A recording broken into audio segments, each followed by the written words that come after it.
In this chilly corner of the world, they celebrate winter. The Quebec Winter Carnival and its mascot go back generations, bringing warmth to frosty February. Come on, stretch. And the highlight of this frozen festival on the banks of the St. Lawrence River might be one of the wildest sports around. Are you crazy? A little bit. I guess you have to be a little bit crazy. It's called ice canoe racing.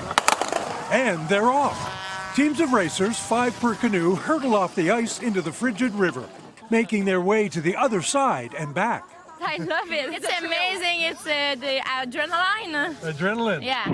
Mastering the chilling wind, the current, and the ice flows, even if it means dragging your vessel over an iceberg or two.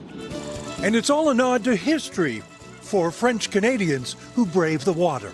For centuries, the only way to deliver anything, including the mail, to the other side in winter was by ice canoe. And you're reliving that history today. Yeah, kind of.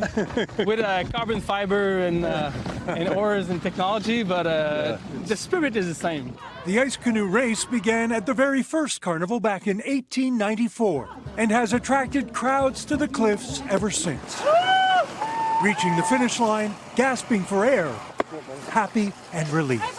How's the ice? It's great. There's like nice plates of ice. There's a bit of like broken ice, but not too much. Yeah, I'm exhausted. It's time to take a beer.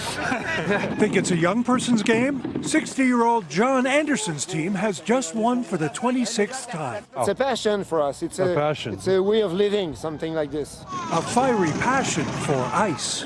Kevin Tibbles, NBC News, Quebec City. Hey, NBC News fans, thanks for checking out our YouTube channel. Subscribe by clicking on that button down here and click on any of the videos over here to watch the latest interviews, show highlights, and digital exclusives. Thanks for watching.